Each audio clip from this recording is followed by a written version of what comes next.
सभी को मेरा सादर जय जिनेन्द्र।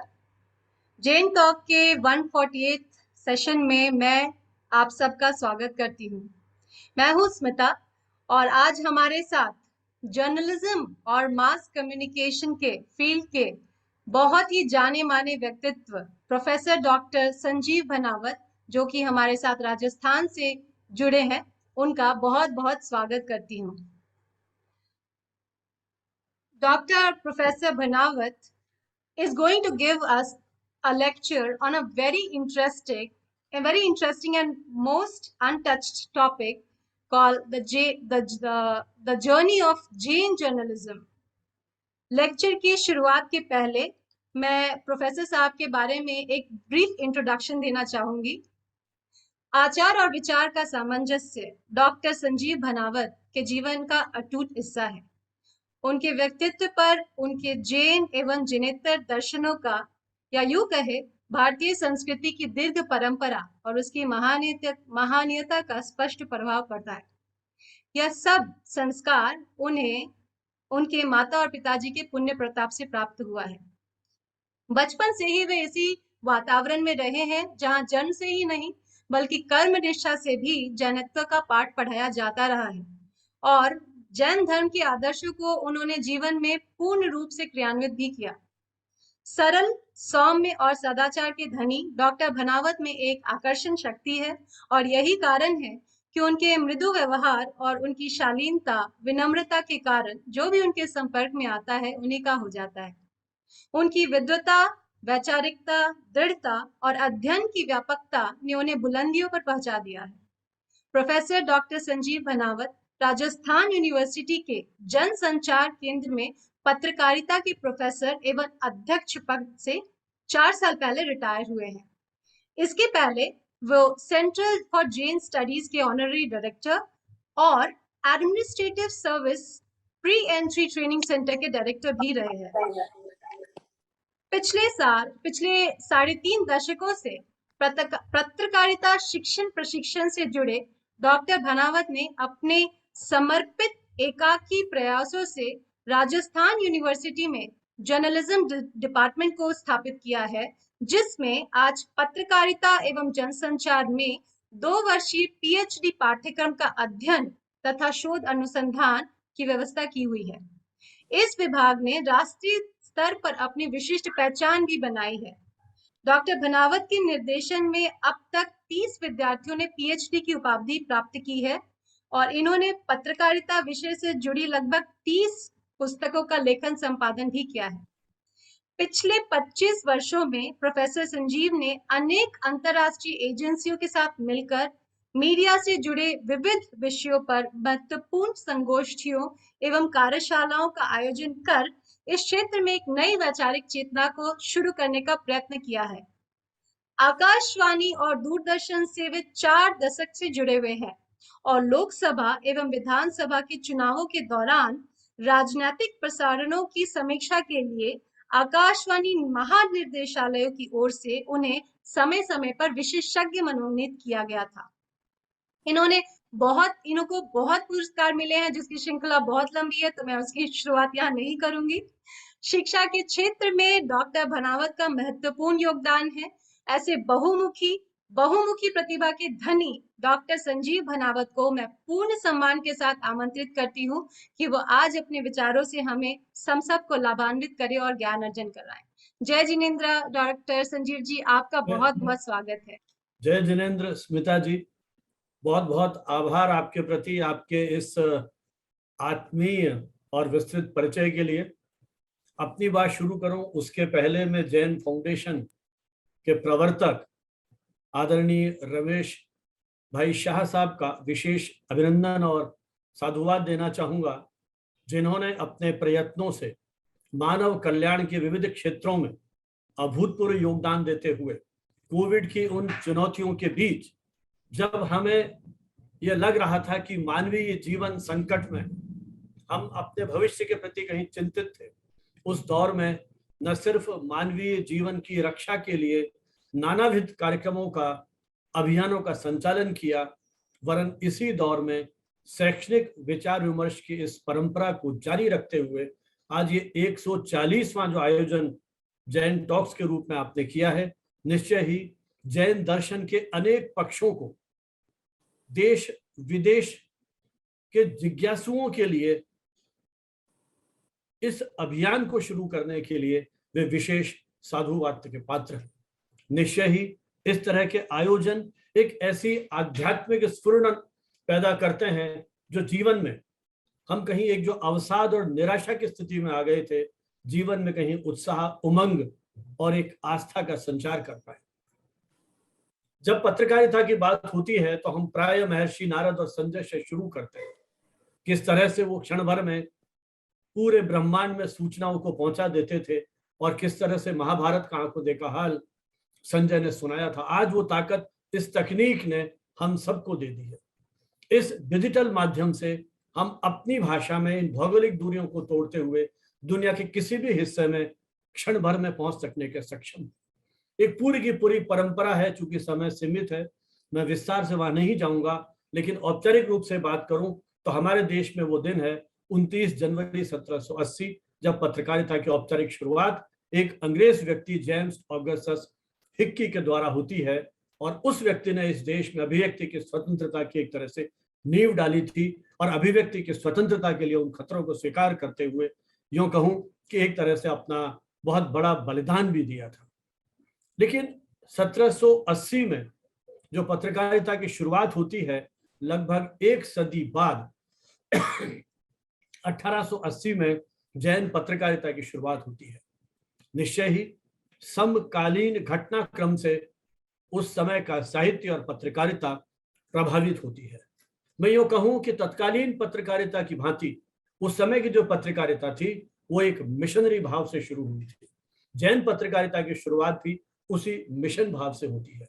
जैन पत्र पत्रिकाओं का मुख्य उद्देश्य था जैन तत्व दर्शन का विवेचन, सम्यक जीवन और सम्यक दृष्टि का विकास, संत सतियों के विचारों और उनकी पद यात्राओं के बारे में जानकारी देना, उनकी विहारचर्याओं, धार्मिक प्रेरणा का विवरण प्रकाशित करना, प्रसारित करना। सामान्य पत्रकारिता जिसकी हम बात करते हैं आजकल, उस सामान्य पत्रकारिता में उस तरह की सांस्कृतिक सामग्री कम होती है, राजनीतिक उठापटक अधिक होती है। यह सही है कि आजादी के उस आंदोलन में तत्कालीन पत्रकारिता ने उस वैचारिक चेतना को जगाने के लिए एक महत्वपूर्ण काम किया था। क्योंकि विषय वो नहीं है इसलिए विस्तार से वहां नहीं जाऊंगा, लेकिन प्रकारांतर से जैन पत्रकारिता के उस योगदान की बात करूंगा। जैन पत्रकारिता की हम जब बात करते हैं तो उसमें तात्विक सामग्री का विवेचन अधिक मिलता है।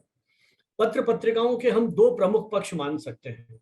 एक होता है उसकी वैचारिकता और एक होता है समाचार प्रेषणीयता। जैन पत्रों में समाचारों का प्रसंग तो है, लेकिन तुलनात्मक दृष्टि से उनमें विचार का पक्ष अधिक प्रबल है। जैन पत्रकारिता एक व्यवसाय नहीं है। जैन पत्रकारिता मूलतः एक विचार है। जैन पत्रकारिता एक जीवन पद्धति है और लगभग 142 वर्ष की जो यात्रा है जैन पत्रकारिता, वो इस बात की साक्षी है कि उसने किस प्रकार मानव मूल्यों की प्रतिष्ठा और भारतीय लोक जीवन और लोक धर्म के साथ परिचित कराने के लिए, उसका साक्षात कराने के लिए एक अपनी पूरी की पूरी संघर्ष की उसकी यात्रा है। जैन पत्रकारिता मूल रूप से सादा जीवन, अहिंसक दृष्टि, सेवा धर्म, वात्सल्य भाव, आध्यात्मिक स्फुरणा, नैतिक उन्नयन, शाकाहार, जीव दया, क्षमा, मैत्री आदि उदात्त जीवन मूल्यों के प्रति समर्पित रही है।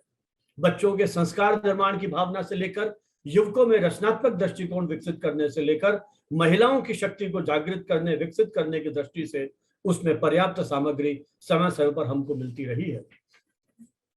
आज लगभग 500 से अधिक जैन पत्रिकाएं प्रकाशित हो रही होंगी। यदि मैं ये मान के चलूं औसतन करीब एक 50 पृष्ठ भी यदि एक पत्रिका में है तो लगभग 25,000 पृष्ठ प्रतिमाह प्रकाशित हो रहे हैं।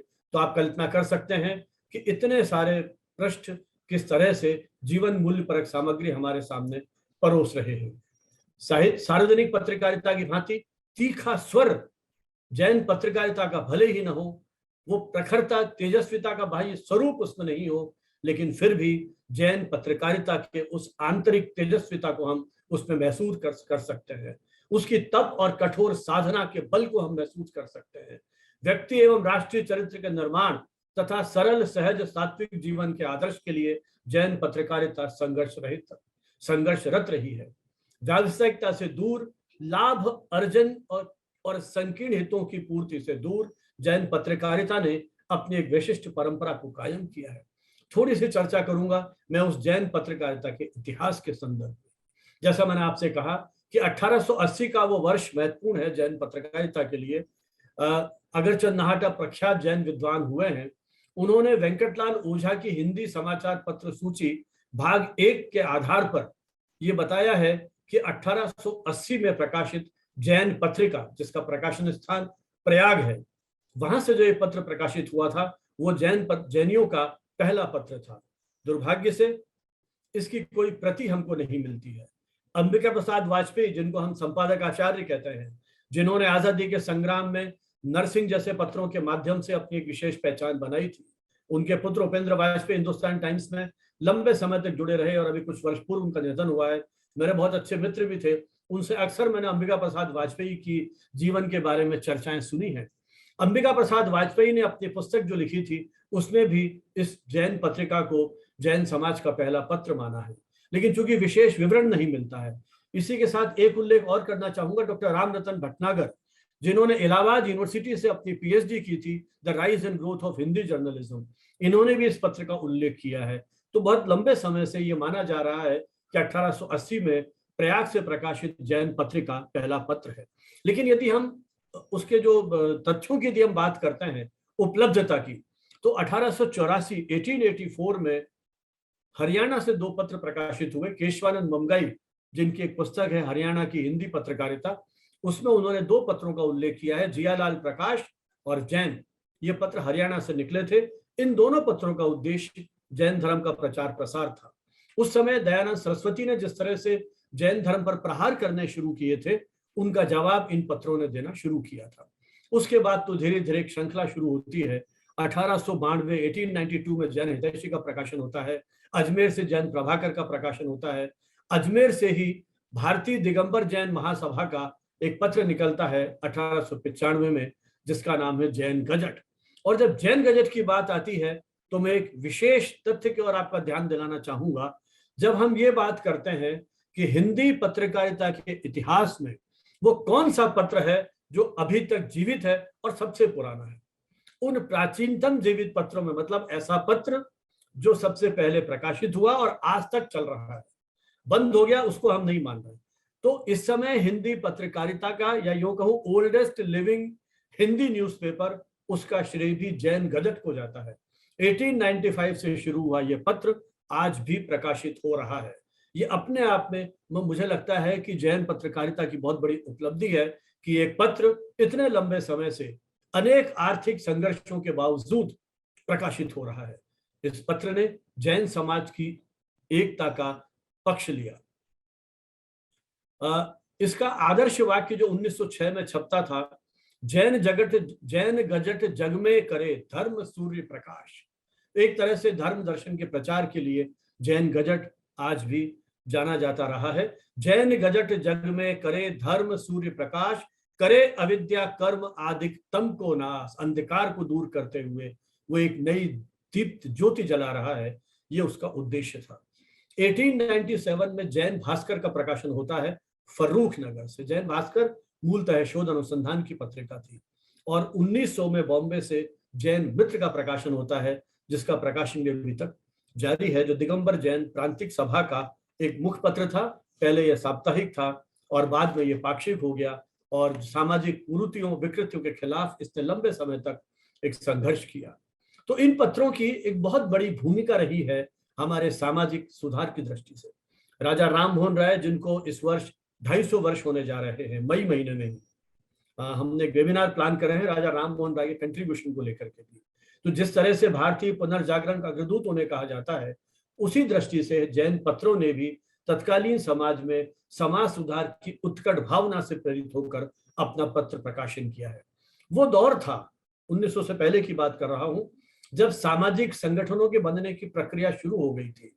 चाहे हम राजा राम मोहन राय की बात करें, चाहे स्वामी दयानंद की बात करें, स्वामी विवेकानंद की बात करें, एनी बेसेंट की बात करें, उस समय के जो समाज सुधारक थे, उन्होंने सामाजिक संगठन बनाने शुरू कर दिए थे, और उन सामाजिक संगठनों ने महसूस किया था कि उनके इस अभियान का बहुत बड़ा हथियार या आधार पत्र पत्रिकाएं होंगी। तो इन सारे संगठनों ने अपनी पत्र पत्रिकाएं निकाली।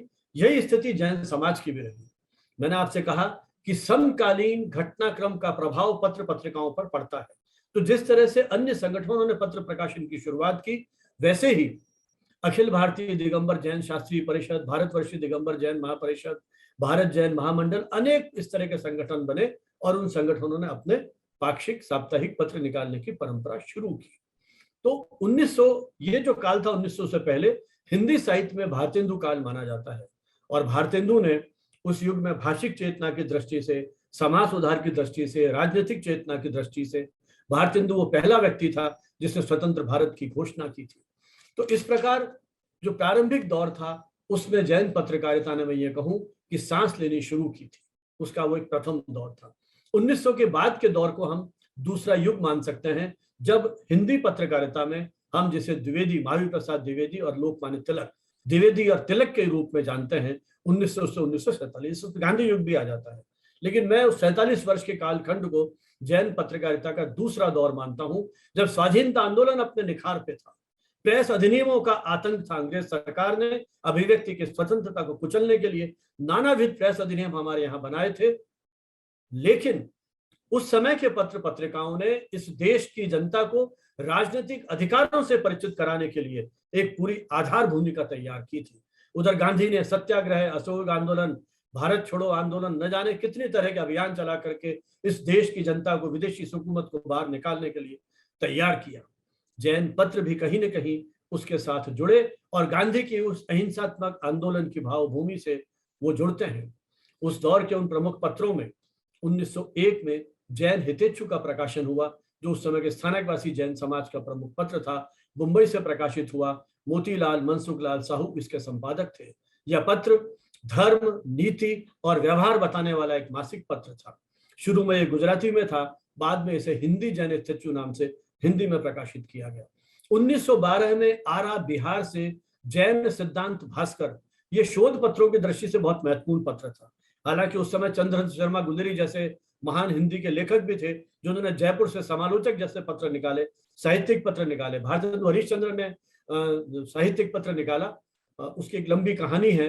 लेकिन उसी के साथ साथ जैन पत्रों ने भी उस तरह के शोध अनुसंधान पर, हालांकि उनका केंद्रीय भाव जैन दर्शन से जुड़ा हुआ होता था। तो जैन सिद्धांत भास्कर आरा, बिहार से 1912 में प्रकाशित हुआ। उसके पूर्व 1909 में जैन पताका नाम का एक पत्र शुरू होता है कलकत्ता से। तो जैन पताका एक अपने आप में महत्वपूर्ण पत्र था। 1910 में जैन नारी हितकारी, यदि मैं यूं कहूं, हालांकि 1884 में भारतेंदु ने बाला बोधिनी प्रकाशित की। बाला बोधिनी वो महिला उत्थान की पत्रिका थी, तो भारतेंदु शायद वो पहले पत्रकार थे। लेकिन उसी तर्ज पर कुछ ही समय बाद 1910 में ज्योति प्रसाद जैन ने निकाला जैन नारी हितकारी। उसमें स्त्री उपयोगी, स्त्रियों के उपयोग की सामग्री जो है वो प्रकाशित की जाती थी। कालांतर में मैं चर्चा करूंगा कि जैन महिला दर्श का भी प्रकाशन होता है और एक महिला उसकी संपादक बनती है। तो ये बहुत बड़ा योगदान जो है जैन पत्रकारिता का है उस दौर में, जब हम इतनी सामाजिक विकृतियों कुरीतियों से ग्रस्त थे। 1913 में जैन प्रकाश का प्रकाशन होता है अखिल भारतीय श्वेतांबर स्थानकवासी समाज की ओर। इसके अनेक विशेषांक उस समय प्रकाशित हुए जो पर्याप्त लोकप्रिय हुए। इसी दौर में जैन श्वेतांबर कॉन्फ्रेंस ऑफिस मुंबई का एक पत्र निकलता है गुलाब चंद ढड्डा जी के संपादन में भी। इस प्रकार 1900 के बाद की जो पहली दशाब्दी है उसमें अनेक पत्रों का प्रकाशन हुआ। और उस दौर में 1914 में जैन प्रभात, मालवा से इसका प्रकाशन होता है जैन प्रांतिक सभा से।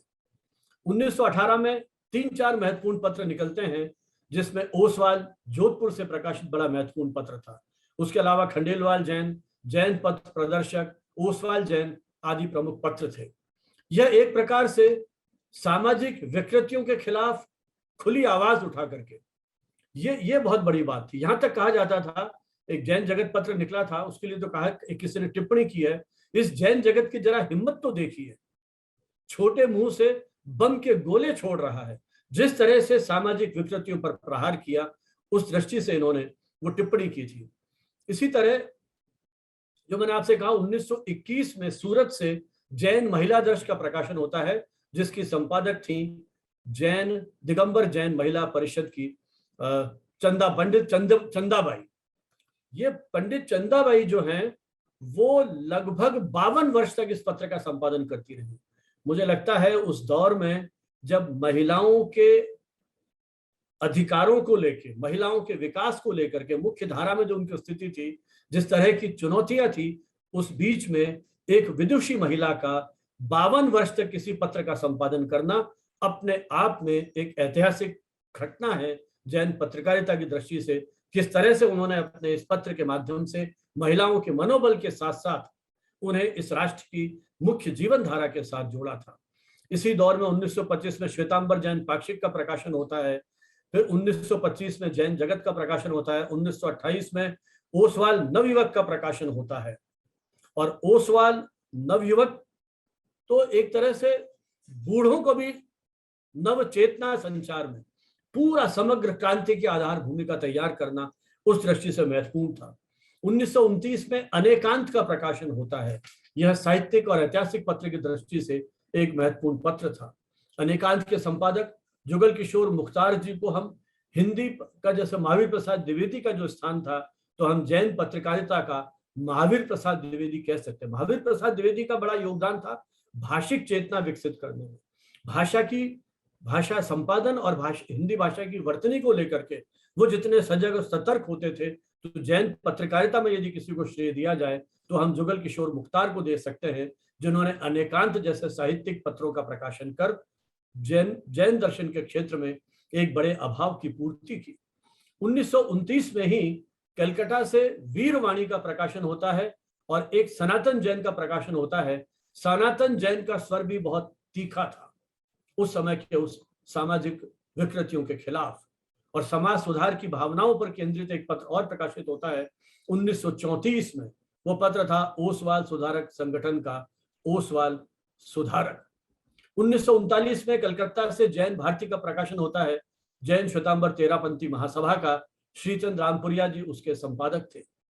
1943 में प्रकाशित होती है जिनवाणी, आचार्य हरसिमलाल जी महाराज साहब की प्रेरणा से। संयोग से जिनवाणी के साथ मेरा पारिवारिक जुड़ाव बहुत रहा। जिनवाणी का संपादन 1943 से शुरू हुआ था। पंडित फूलचंद जी इसके प्रारंभिक संपादक थे। भोपालगढ़ से शुरू हुआ, बाद में ये जोधपुर में आ गया और 1952 के आसपास इसका प्रकाशन जयपुर से सम्यक ज्ञान प्रचारक मंडल के माध्यम से होने लगा। और 1968 में मेरे पिताजी डॉक्टर नरेंद्र भानावत इस पत्र के संपादन से जुड़ते हैं। 1968 में उनका जुड़ाव इस पत्र से होता है और अपने अंतिम सांस तक नवंबर 93 तक इससे जुड़े रहे। उसके बाद मेरी माताजी डॉक्टर शांता भानावत इस पत्र के साथ जुड़ती हैं। दुर्भाग्य से 6 महीने बाद उनका भी निधन हो गया और उसके कुछ समय 6 महीने तक वो संपादक रही। उसके बाद लगभग साल भर तक उसके संपादन दायित्व मैंने निभाया। अब मेरे ही एक अभिन्न मित्र डॉक्टर धर्मचंद जैन इस पत्रिका का संपादन कर रहे हैं। तो इस जैन पत्रकारिता की यात्रा में जिनवाणी की भी अपनी विशिष्ट भूमिका रही है। उस दौर के अन्य पत्रों में 1940 में तरुण ओसवाल निकला, 1945 में आत्मधर्म, जिसमें डॉक्टर हुकुमचंद भारेल बाद में जुड़ते हैं। आत्मधर्म फिर जयपुर से प्रकाशित हुआ, कुछ वैचारिक मतभेद हुए, फिर बाद में वीतराग विज्ञान का उन्होंने जयपुर से प्रकाशन शुरू किया। तो ये परिवर्तन कहीं ना कहीं चलता रहा। 1947 में वीरवाणी पंडित चैन सुखदयास न्यायतीर्थ जी ने शुरू किया। संयोग से उसका दर्शन करने का मुझे सौभाग्य मिला जब मैं जैन पत्रकारिता पर अपना पीएचडी कर रहा था। उन्होंने वीरवाणी के माध्यम से जैन धर्म की अद्भुत सेवा की।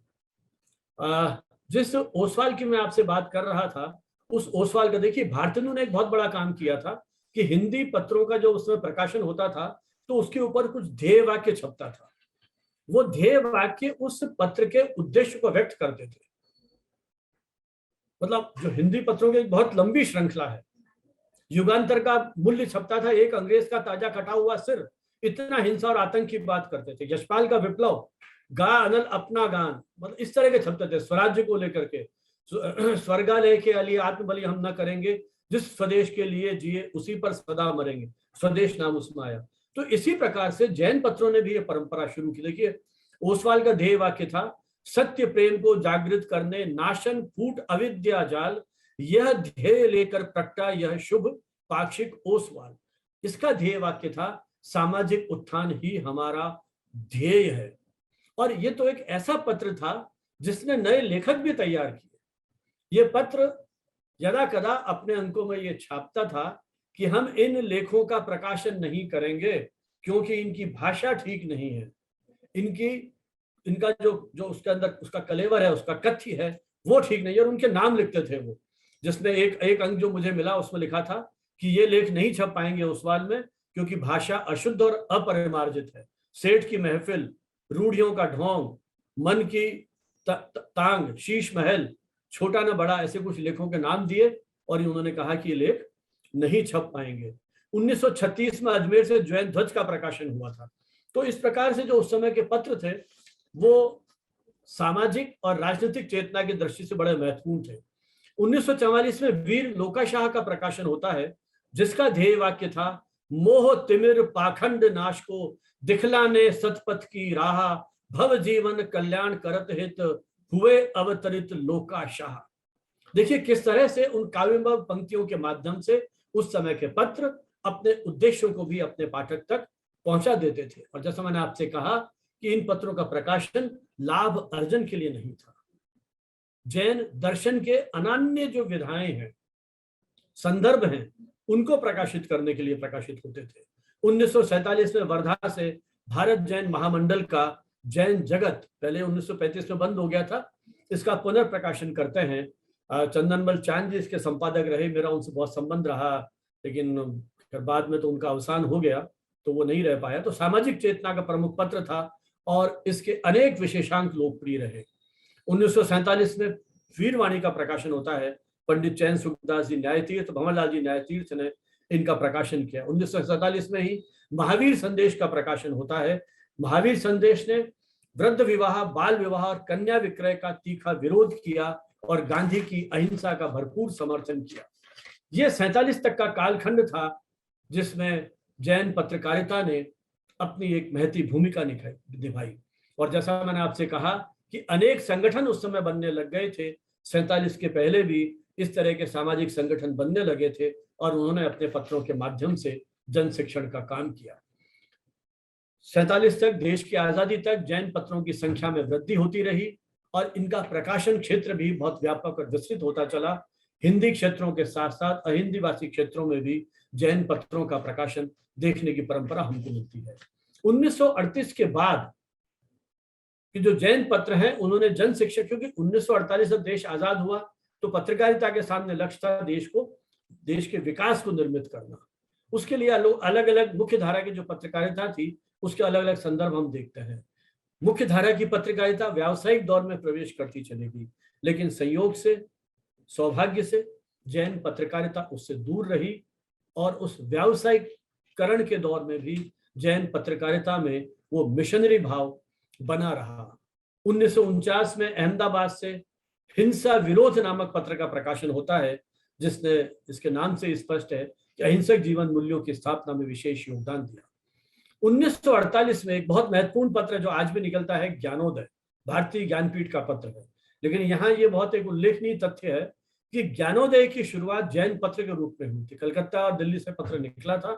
भारतीय ज्ञानपीठ हम सब जानते हैं अपने आप में एक बहुत स्तरीय संस्था है साहित्यिक क्षेत्र में, और टाइम्स ग्रुप की, बेनेट कोलवेंट कंपनीज ग्रुप का ये संस्था है। और जब इसका ये शुरुआत की गई थी तो मुख्य रूप से श्रमण संस्कृति की पत्रिका थी। इसका जो उद्देश्य वाक्य छापा गया था, व्यक्ति स्वातंत्र मूलक श्रमण संस्कृति का सर्वजन हिताय प्रसार, इस दृष्टि से पत्र निकाला गया था। लेकिन कुछ वर्षों बाद, 4 वर्षों के बाद, यह पत्रिका शोध अनुसंधान पर केंद्रित रहने के बाद ये एक साहित्यिक पत्र के रूप में, हिंदी साहित्य की पत्रिका के रूप में प्रकाशित होने लगी।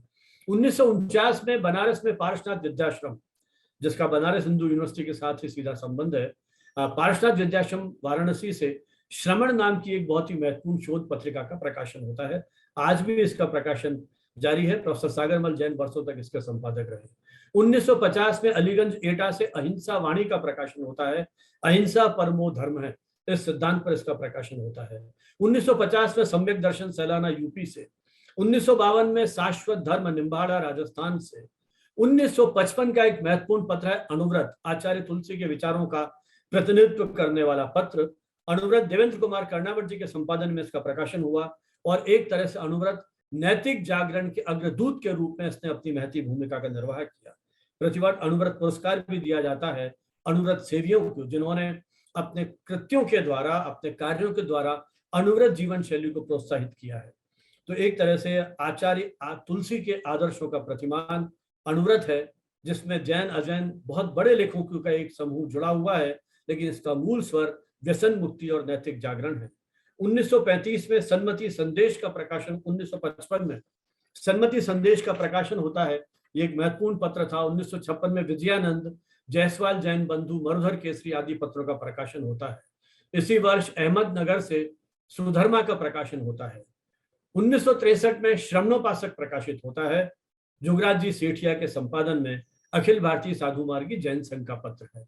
संयोग से इस पत्र के साथ भी मेरा पारिवारिक जुड़ाव रहा और मेरी माताजी डॉक्टर शांता भानावत लगभग 20 वर्षों तक इनका संपादन करती रही और उनके निधन के बाद कुछ वर्ष तक मैंने भी संपादन किया। लेकिन चूंकि फिर मेरा जो मुख्य विषय था वो मीडिया टीचिंग था, तो मैं इतना लंबा समय इनको नहीं दे पाता था, लेकिन कुछ समय तक मुझे भी यहाँ सेवा करने का मौका मिला। 1963 में आगरा से अमर भारती का प्रकाशन हुआ। बाद में विरायतन से पत्रिका प्रकाशित होने लगी। 1968 में कथालोक का प्रकाशन बड़ा महत्वपूर्ण है। आचार्य तुलसी की परंपरा में आज तेरापंथी जो परंपरा है उसी का एक पत्र था। हमारे मित्र महेंद्र जैन, उन्होंने इसका संपादन किया। दुर्भाग्य से पिछले वर्ष कोविड में महेंद्र जैन और उनकी पत्नी 3 घंटे के अंदर अंदर इनका जीवन लीला समाप्त हो गई, हमारे बीच में नहीं रह पाए। लेकिन महेंद्र जैन जी ने इस पत्रिका के संपादन में एक तरह से अपनी ऊर्जा लगाई और कथाओं के माध्यम से, अद्भुत पत्र था। स्कूल टाइम में मुझे ध्यान है, मुझे भी इसमें लिखने का सौभाग्य मिला था। तो कथालोक उस दृष्टि से महत्वपूर्ण पत्र है, जिसने छोटी छोटी कथाओं के माध्यम से प्रेरणा, जो हमारी युवा पीढ़ी और बाल पीढ़ी है, उनके लिए एक बहुत आदर्श सामने रखा। 1971 में इंदौर से नेमीचंद जी जैन ने एक महत्वपूर्ण पत्र निकाला था, तीर्थंकर, और 1975 में तीर्थंकर का जैन पत्र का विशेषांक, मेरे ख्याल न भूतो न भविष्यति, अद्भुत मेहनत की तीर्थंकर के नेमीचंद जी जैन ने। मेरा उनसे कई बार संवाद का मौका मिला था, दुर्भाग्य से हमारे बीच में नहीं है, लेकिन तीर्थंकर ने जैन शोध अनुसंधान के क्षेत्र में अपनी बहुत महती भूमिका का निर्वाह किया। 1971 में इंदौर से सन्मति वाणी निकलती है। 1972 में कुशल संदेश का प्रकाशन होता है। 1973 में तेरापंथी महासभा का ही युवा लोक प्रकाशित होता है, जिसका नाम बाद में युवा दृष्टि कर दिया गया था। 1973 में इसी परंपरा में अनुसंधान पत्रिका का प्रकाशन होता है। प्रोफेसर महावीर राज गेलड़ा, जो बाद में जैन विश्व भारती लाडनू के कुलपति भी रहे, उन्होंने इसका प्रकाशन किया। फिर इसका नाम बदल गया, तुलसी प्रज्ञा इसका नाम कर दिया गया था। लेकिन शोध अनुसंधान में अंतर्राष्ट्रीय स्तर पर कुछ पत्रिकाएं जो जानी पहचानी जाती हैं, उसमें तुलसी प्रज्ञा का एक प्रमुख नाम है। उसी दौर में श्रमण भारती का प्रकाशन होता है 1976 में, और 1977 में तिथिया कलकत्ता से गणेश ललवानी जी, जो स्वयं एक बहुत विद्वान जैन प्रसिद्ध प्रख्यात जैन विद्वान थे, जिनके नाम से एक पुरस्कार दिया जाता है। और स्मिता जी जिस पुरस्कारों का जिक्र कर रही थी, ये मेरा सौभाग्य कि गणेश ललवानी जी का के नाम से स्थापित पुरस्कार मुझे मिला। तो गणेश ललवानी जी ने तिथ्यर पत्रिका जो है वो शुरू की। जयपुर में मेरे एक मित्र अखिल बंसल ने समन्वय वाणी शुरू किया। समन्वय वाणी ने जो दिगंबर समाज में विशेषकर जो सामाजिक विकृतियां हैं उस पर बहुत तीखे प्रहार किए, और कई बार इनको थ्रेटनिंग भी मिली है। तो ये लगभग 40 साल से इस पत्रिका का नियमित प्रकाशन कर रहे हैं। जयपुर में एक दैनिक पत्र के प्रकाशन की योजना बनी थी, जयेंद्र कुमार जैन ने कुछ समय तक निकाला था। हालांकि वो जैन समाज नाम से जो प्रकाशन किया गया था, एक्सक्लूसिवली जैन समाज की गतिविधियों पर केंद्रित नहीं था, उसमें सामान्य समाचार भी आते थे, लेकिन फिर भी जैन समाज नाम से एक पत्र शुरू किया गया था। पत्रों की एक बहुत लंबी परंपरा है, क्योंकि समय मुझे अनुमति नहीं दे रहा है कि विस्तार से बात करूं, लेकिन मैं 2-3 बातें मुख्य कहना चाहूंगा कि इस पत्रों की विपुल जो हमारे यहाँ परंपरा रही है, जैन पत्रों ने, चाहे वो स्वाधीनता आंदोलन की बात हो, चाहे सामाजिक विकृतियों की बात हो, चाहे कला संस्कृति के विकास की बात हो, अद्भुत योगदान दिया है। जैन पत्रों का जो योगदान है, तो अब सवाल यह है कि इतनी बड़ी विपुल संख्या में जो हमारा जैन समाज है, इतना सामर्थ्य है, क्योंकि जो हमारा मुख्य धारा का मीडिया है, इसमें भी बहुत सारे ऐसे पत्र हैं जो जैन समाज के नियंत्रण में है। तो इतनी बड़ी ताकत होते हुए भी क्या कारण है कि हम संपूर्ण जैन समाज का एक दैनिक पत्र प्रकाशित नहीं कर पा रहे हैं? जब मैं समाचार प्रेषण की बात करता हूं, तो जिस तरह से हमारे यहाँ न्यूज एजेंसीज हैं, फीचर सर्विसेज हैं, जो छोटे छोटे पत्र हैं, वो किस तरह से गुणवत्तापूर्ण सामग्री प्राप्त कर सके, तो क्या हम कोई इस तरह की एक फीचर सर्विस जैन एजेंसी विकसित कर सकते हैं, जिसके माध्यम से पूरे देश दुनिया की समाचारों को हम एकत्रित करके जो उसके सब्सक्राइबर हैं उनको किसी भी उसका कोई भी रेवेन्यू मॉडल हो सकता है, उसके तहत वो सामग्री पहुंचा पाए। यहां हम केवल प्रिंट की बात कर रहे हैं, हालांकि हमारे कई जैन मित्रों ने, क्योंकि हम जब पत्रकारिता या मीडिया की बात करते हैं तो टीवी चैनल्स भी आते हैं, इस तरह के चैनल शुरू किए हैं।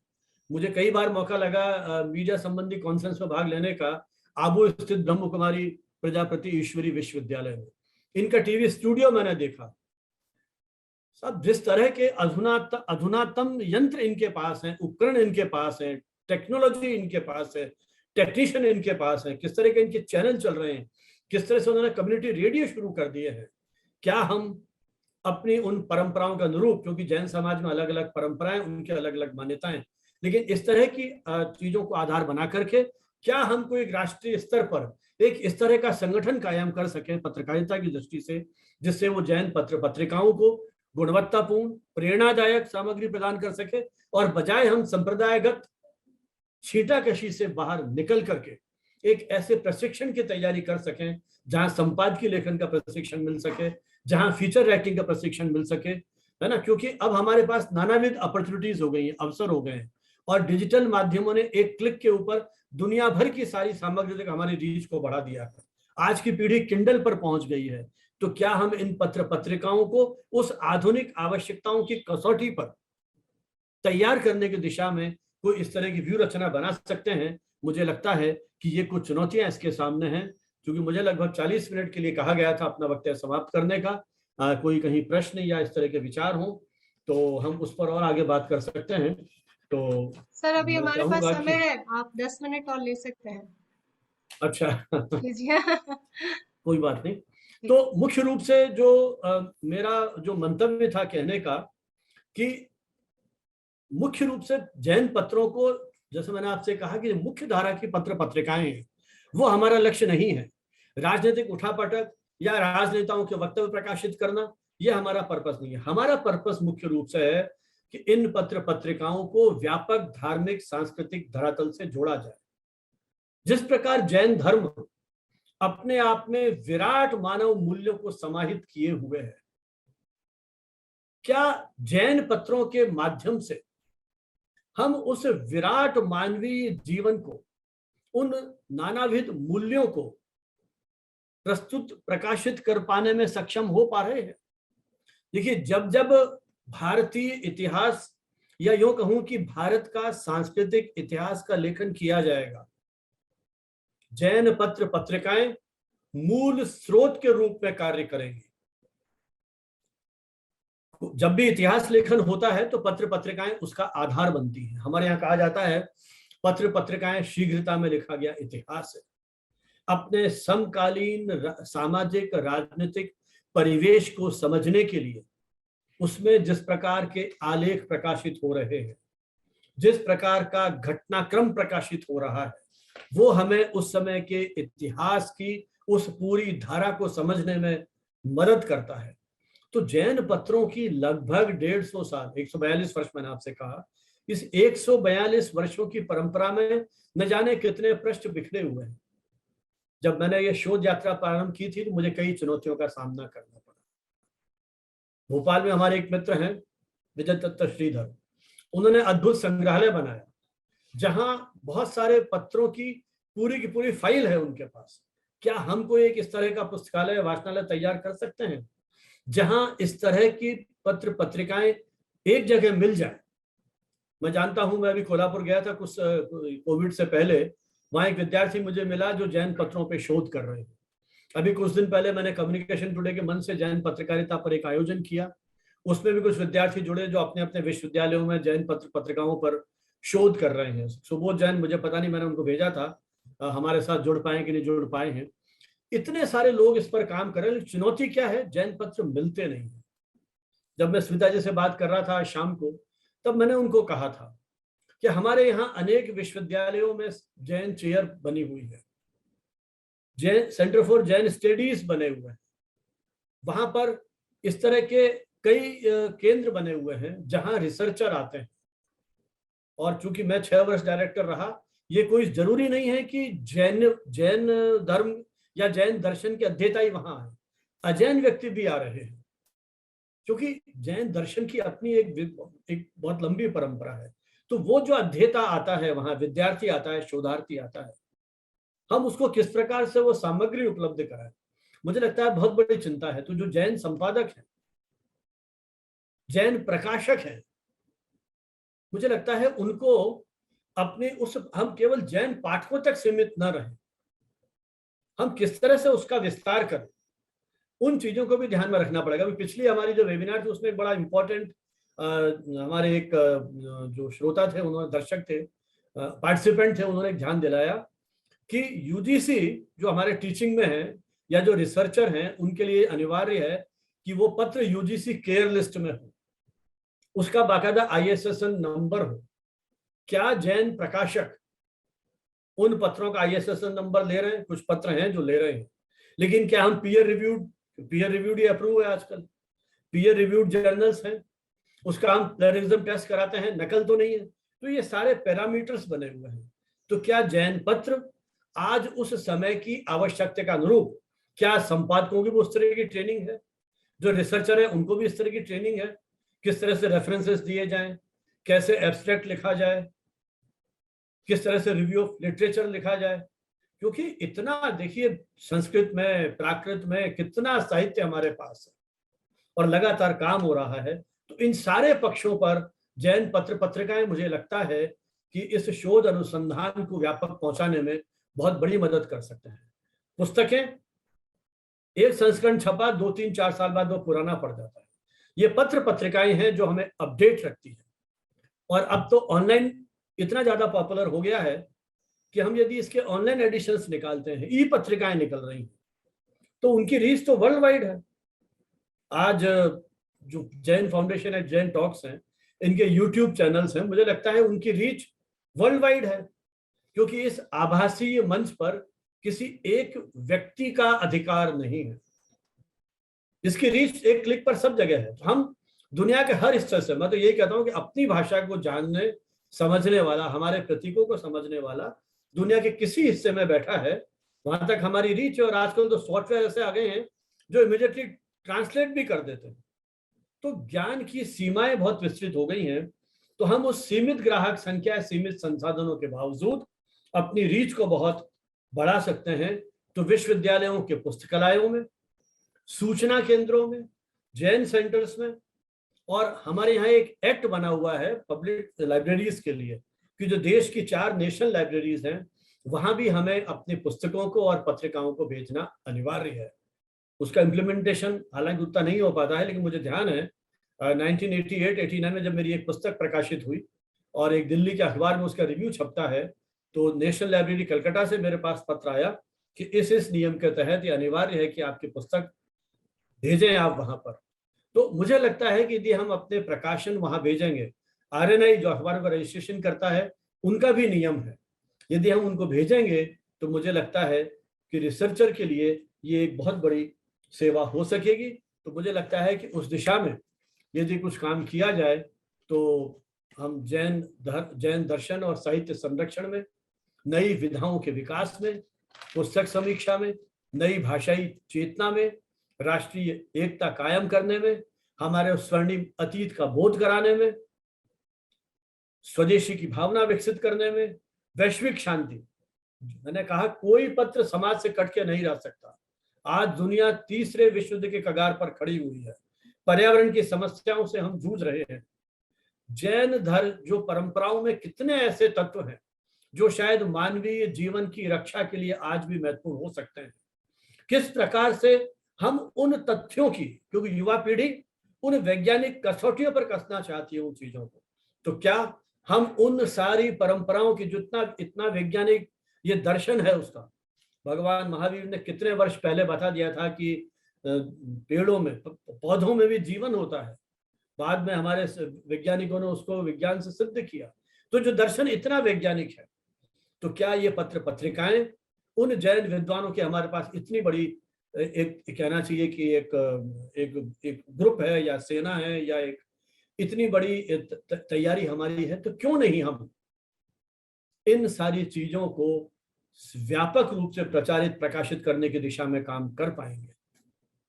जब संसाधन सीमित थे, साक्षरता सीमित थी, उस समय की यदि पत्र पत्रिकाएं वैचारिक चेतना का ऐसा स्वर पैदा कर सकती थी कि हमने ऐसी विदेशी हुकूमत को, जिसके लिए कहा जाता था कि उनके शासन में सूर्यास्त नहीं होता है, इस धरती से उखाड़ फेंका। क्यों नहीं जैन पत्र पत्रिकाओं की इस 140 वर्ष की विशिष्ट परंपरा। देखिए, चुनौतियां बहुत हैं, आरोप प्रत्यारोप बहुत हैं, संकीर्णता भी एक सीमा तक हो सकती है, संपादकों के बीच में द्वेष हो सकता है, हम एक संप्रदाय के घेरे में हो सकते हैं, कई ऐसी पत्रिकाएं दूसरे संप्रदाय के समाचार नहीं छापती। मुझे लगता है हमें एक ऐसा मंच बनाना पड़ेगा जहां हम इन संकीर्ण भावनाओं से ऊपर उठकर, जब आजादी से पहले जैन पत्र ये बात कर सकते थे एकता की, तो आज तो साहब हमारे पास इस तरह की ताकत है, क्यों नहीं कर सकते हैं। देखिए, एक पत्र ने मेरे पास एक कोट है, दिगंबर श्वेतांबर है दो आंखें मगर पैगंबर तो एक है लहर से लहर जुदा मगर समंदर तो एक है। जब ये बात 100 साल पहले जैन पत्र लिख सकते हैं, तो आज हम क्यों क्षुद्र संकीर्णताओं के घेरे में कैद होकर के आरोप प्रत्यारोप लगा रहे हैं। ये वही जैन परंपरा है पत्र पत्रिकाओं की, जिसने धार्मिक आध्यात्मिक चेतना के लिए, आत्म जागरण और नैतिकता के लिए धार्मिक प्रकृतियों पर प्रहार करते हुए जैन एकता का स्वर बुलंद किया था। प्राचीन साहित्य का संरक्षण करते हुए नई साहित्यिक विधाओं को शुरू किया था। पुस्तक समीक्षाओं के स्तंभ आज भी जैन पत्र पत्रिकाओं में है। अनेकांत ने लिखा था, गांधी आकर भारत में भारत को मार्ग बताया, तुमने ही तो अधिकारों पर लड़ना मरना सिखाया। गांधी के उस आंदोलन का समर्थन जैन, हम समाज से कटे हुए नहीं हैं। तो जब उसी तरह के उन सामाजिक मूल्यों की जैन पत्रकारिता बात करती है, किस तरह के उस समय के विज्ञापनों में स्वदेशी भावना का स्वर था। मतलब देखिए, मुझे लगता है कि जैन पत्र अपने उस समय से अनुप्राणित होकर के काम करते थे।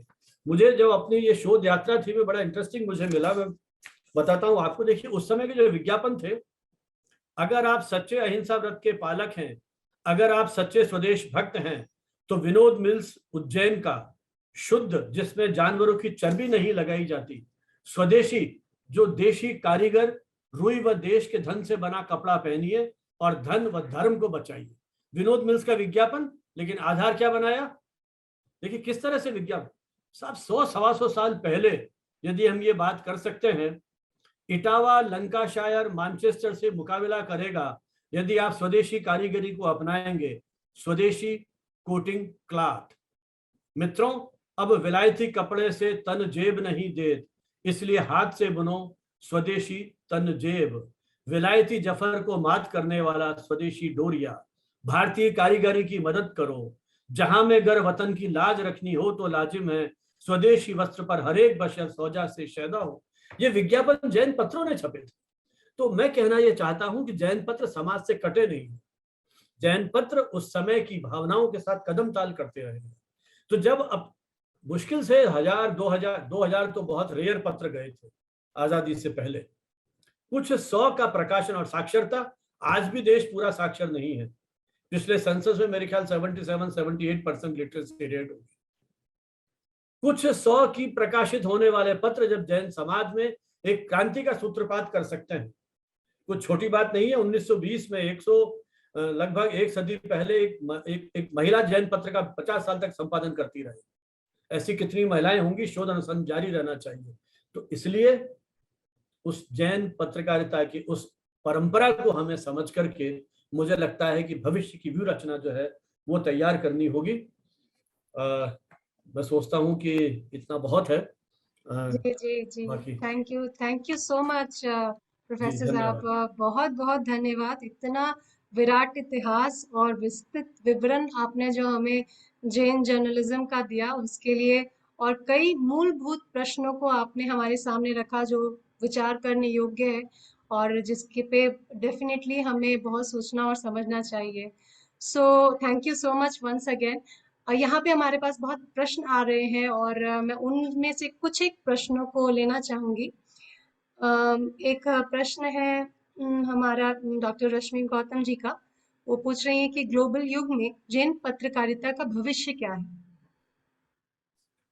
चलिए, धन्यवाद रश्मि जी। रश्मि जी कानपुर से हमारे साथ जुड़ी हैं, ये तो हमारी स्टूडेंट ही हैं जी जी। और रिफ्रेशर कोर्स इन्होंने हमारे यहाँ से किया है। जर्नलिज्म पढ़ाती हैं कानपुर की जो शायद शिवाजी यूनिवर्सिटी, वहाँ ये पत्रकारिता का शिक्षण कर रही हैं बहुत लंबे समय से।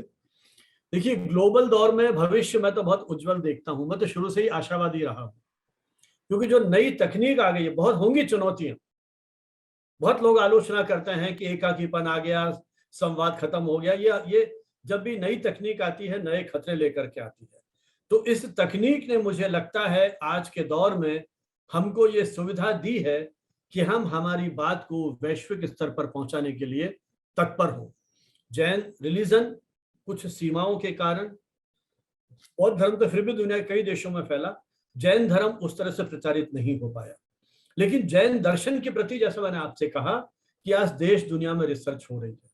हमारे यहाँ विशेषकर तेरापंथी समाज और कुछ और भी समाज हुए, वहाँ के ऐसे विद्वान हुए हैं जो विदेशों में भी गए और वहाँ भी उन्होंने जैन धर्म का प्रचार प्रसार किया है और वहाँ जैन सेंटर्स कई जगह खुलने लगे हैं।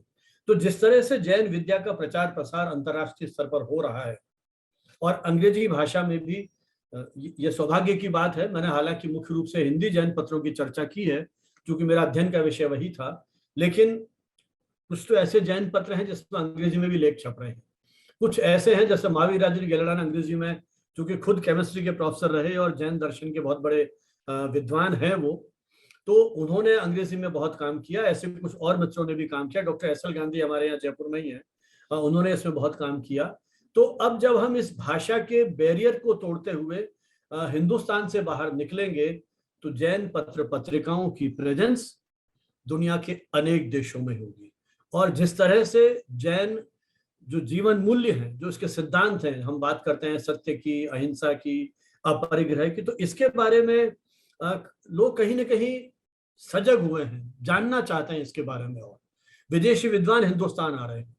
तो इस प्रकार से ग्लोबल लेवल पर जब एक विचार विनिमय का मंच जैन पत्रों के माध्यम से बनेगा, और वो विचारधारा जो शायद आने वाले समय में विश्व शांति की दिशा में हमें एक मार्गदर्शन दिला सकती है। आज भी मैं देख रहा हूं कई ऐसे जैन पत्र हैं। इवन हम तो 2 विश्व युद्ध पहले झेल चुके हैं, जब जैन पत्रों की प्रकाशन हो रहा था, उस दौर में भी जैन पत्रों ने सत्य, अहिंसा और शांति की बात करते हुए इस मानव जाति के कल्याण के लिए, इसकी रक्षा के लिए माहौल बनाने की चेष्टा की है। इसलिए इस वैश्विक दौर में वैचारिक दृष्टि से मुझे लगता है कि जैन पत्रकारिता का जो प्रचार प्रसार होगा, वो एक स्वर्णिम भविष्य की ओर संकेत करता है। और जिस तरह से जैन विद्वान इन क्षेत्रों में अध्ययन, चिंतन, मनन कर रहे हैं, इस विधा को आगे बढ़ाने में अपना महत्वपूर्ण योगदान दे सकेंगे। Thank you so much sir. Sir, अब एक उत्पत्ति से रिलेटेड क्वेश्चन। जब ये जैन पत्रकारिता शुरू हुई उस वक्त में क्या जरूरत पड़ी इस जैन पत्रकारिता की? क्या हिंदू पत्रकारिता या सांप्रदायिक अन्य मतलब कि हिंदू पत्रकारिता के अंतर्गत क्या इसे इंक्लूड नहीं किया गया? क्या उस वक्त दूसरे संप्रदाय के भी जर्नलिज्म है, क्या वो उस वक्त आ चुकी थी और वो उस चीज की डिमांड करी कि जैनिज्म का भी, जैन रिलेटेड भी एक जर्नलिज्म होना चाहिए? तो इस ये जानना चाहते हैं कि डिफरेंट संप्रदाय से रिलेटेड पत्रकारिता का उद्भव ही क्यों हुआ? देखिए, उद्भव का जो मुझे लगता है कारण जो रहा है, वस्तुतः है, जैसा मैंने अपने वक्तव्य में कहा था, कि उस समय के जो समाज सुधारक थे, चाहे वो राजा राममोहन राय थे, दयानंद सरस्वती थे, विवेकानंद थे, थियोसॉफिकल सोसाइटी की स्थापना एनी बेसेंट ने की, तो इन सब समाज सुधारकों ने यह महसूस किया था कि अपनी बात को कहने के लिए पत्र एक बहुत बड़ा आधार हो सकता है।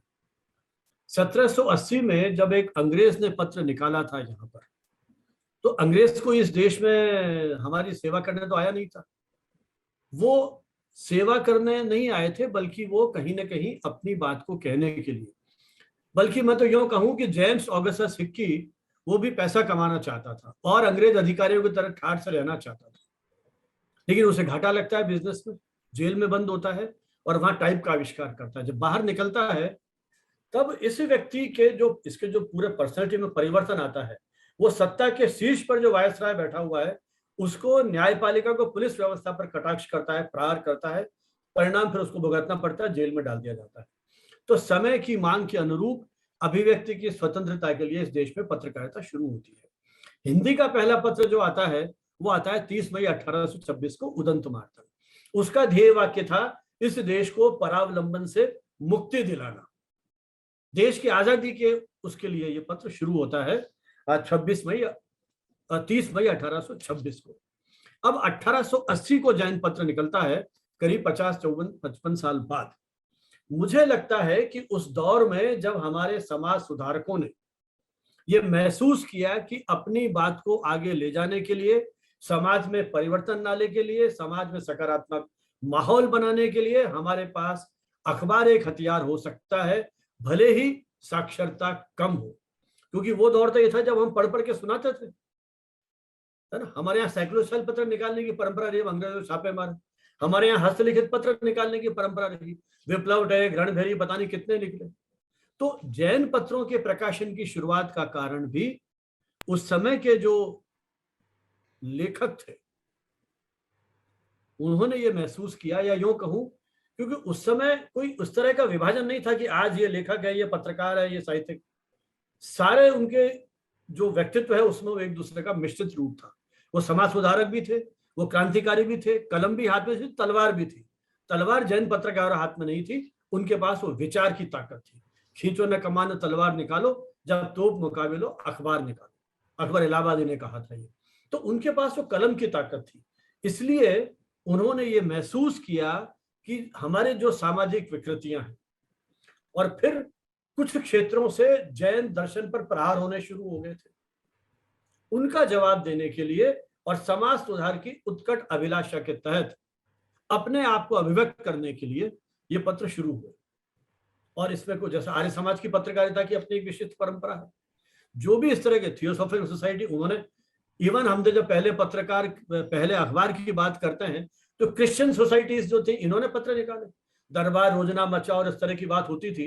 हालांकि उनको पहले पत्र का हमने वो श्रेय नहीं दिया, क्योंकि जो रिसर्चर थे उन्होंने कहा कि ये तो एक क्रिश्चियन मिशनरीज का पेम्पलेट था, प्रचार के लिए धर्म प्रचार का माध्यम बना हुआ था, इसलिए उसको नहीं माना, पत्र के रूप में नहीं निकला, उसकी पीरियोडिसिटी नहीं थी, बहुत सारा था। इसलिए मुझे लगता है कि उस समय पत्र निकालने का जो माहौल था वो इन संगठनों के माध्यम से अपनी बात को कहने के लिए, समाज में किसी बदलाव की अपेक्षा के लिए और अपने आप को अभिव्यक्त करने के लिए एक प्रभावशाली मंच तैयार करने की दृष्टि से पत्रिका की शुरुआत हुई। उर्दू पत्रकारिता के 200 साल हो गए हमारे यहाँ पर। अभी मैंने एक वेबिनार किया पिछले महीने 27 मार्च को, 200 साल होते हैं उर्दू पत्रकारिता को। और ये बड़ा रोचक तथ्य है कि उर्दू पत्रकारिता को शुरू करने का श्रेय हिंदू पत्रकारों को जाता है। तो इसलिए मुझे लगता है कि हम इस घेरे में न समेट करके ये देखें कि उस समय के पत्र पत्रिकाएं भले ही एक संप्रदाय विशेष से निकले हों, लेकिन उस देश की मुख्य धारा की भावनाओं से कहीं ना कहीं जुड़े हुए थे।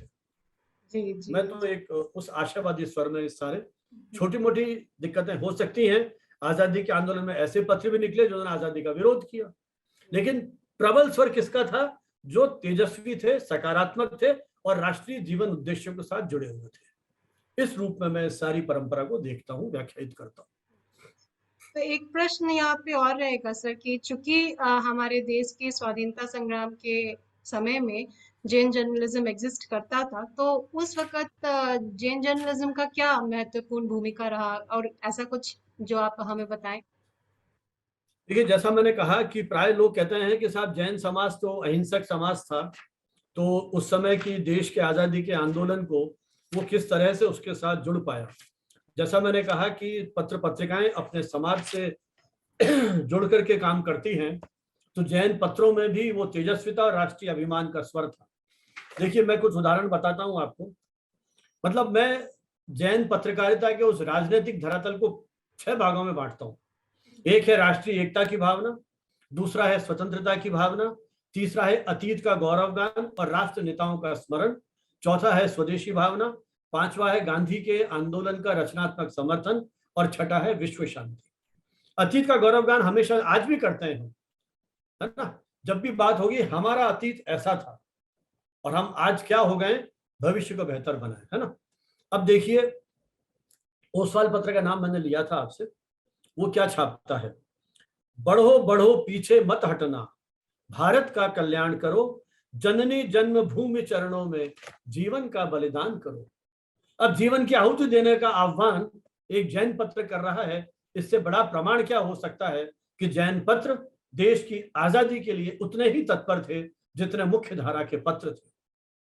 ये वही ओसवाल है जिसने स्वाधीनता संग्राम में, जो उस समय के हमारे राष्ट्र नायक थे, पंडित नेहरू, सरदार पटेल, डॉक्टर राजेंद्र प्रसाद, चक्रवर्ती राजगोपालाचार्य, आसिफ अली, सरदार वल्लभ भाई पटेल, डॉक्टर जान मथाई, बहुत सारे लोग जिनके थे, उनके बारे में भी सामग्री वो प्रकाशित करते रहे। विजयानंद देखिए क्या लिखता है, जिस दिन मेरे देश का सैनिक मेरे द्वार आएगा, दुश्मन की नाकाम बनाकर विजयानंद मनाएगा, मैं उस दिन हर्षाऊंगी, पूजा का थाल सजाऊंगी, मैं उस सैनिक की पत्नी जो संस्कृति का रखवाला है, तन काला होने से क्या मन उसका उजियाला है, बांसुरिया की मीठी धुन पर भोर नया चमकाएगा, जिस दिन मेरे देश का सैनिक मेरे द्वारे आएगा। देखिए किस तरह से उमंग और उल्लास। जैन मित्र, इसका भी मैंने जिक्र किया था, 1900 में अखबार छपा था। क्या कहा उसने? मेरी जान रहे न सर रहे, सम्मान रहे या सामान रहे या साज रहे, फकत हिंद मेरा आजाद रहे, माता के सर पर ताज रहे, ये किसान मेरे खुशहाल रहे, पूरी होवे फसल सुख काज रहे, मेरे भाई वतन पे निसार रहे, मेरी माँ बहनों की लाज रहे, मेरी गाय रहे, मेरे बैल रहे, घर घर में मेरा सब नाज रहे, गारे का कफन हो मुझ पे पड़ा, वंदे मातरम आबाद रहे। इससे बड़ी और क्या बात करेगा? मनुष्य तो मनुष्य, पशु पक्षियों के भी कल्याण की बात और उनके जीवन रक्षा की बात जो है वो जैन पत्र कर रहा है। तो ऐसे उदाहरण मेरे पास बहुत हैं उस पीएचडी का जो हिस्सा है। तो इस तरह की स्वतंत्रता की जो भावना है, देखिए तरुण ओसवाल क्या कहता है, तरुण क्रांति की भेरी बजी है, युद्ध मचा है वह घमासान, उठ देख ले प्रगति मार्ग पर, शत्रु करत है तुम आह्वान। वो शत्रु है, तुम्हारा आह्वान करता है, आ जाइए और इस देश को बचाने के लिए। उदित अरुण आकाश पोर पर गाता है वह सैनिक गान, योद्धा हम स्वतंत्रता के उस खातिर होंगे कुर्बान। तो राष्ट्र के सामने सब गौण है, अंतिम जो हमारा लक्ष्य है वो इस राष्ट्र की स्वतंत्रता और इस देश के लिए सब कुछ अर्पित कर देना, ये हमारे जैन पत्रों का मुख्य उद्देश्य रहा। इसलिए मुझे लगता है कि उस समय की जो हमारी राष्ट्रीय चेतना थी, चाहे वो, मैंने आपसे कहा 2 विश्व युद्ध हमने झेले, उस दौर में भी विश्व शांति की वकालत जैन पत्र पत्रिकाएं हैं जो करती रही उन जैन मूल्यों के आधार पर। इसलिए मेरा ये मानना है कि जैन पत्रकारिता विशुद्ध विचार की पत्रकारिता है। बहुत बहुत बहुत धन्यवाद प्रोफेसर साहब, बहुत ही रोचक और ज्ञानवर्धक रहा हमारा ये सेशन, अद्भुत, बहुत नॉलेज मिला हमें। बहुत बहुत धन्यवाद once again to come on our Jain talk platform. So यहाँ पे हमने ऑलमोस्ट सभी प्रश्न ले लिए और समय हो चला है, तो हमें समय की मर्यादा रखनी पड़ेगी और यहाँ पे हमें विराम लेना पड़ेगा। सो आपकी आज्ञा के साथ विराम के पहले एक प्रार्थना सबों के लिए। इस भावना के साथ कि जगत के सभी जीव हमारे मित्र हैं, कोई भी हमारा वैरी नहीं है, इस भावना के साथ अनुपरमाणु शिव बन जाओ, अक्खा विश्वनु मंगल थाओ, सर्वे जीवे मोक्षे जाओ, खामे में सव्य जीवे, सव्य जीवा खमंतु में, मित्ति में सब भुए सु, बैरम मंजन केणई, सर्वथा सहु सुखी थाओ, पाप ना कोई आचरो, राग द्वेष थी मुक्त थई ने, समता सम समाचरो। Thank you so much, Professor Zaf, for joining us and gracing us on our Jain Talk platform.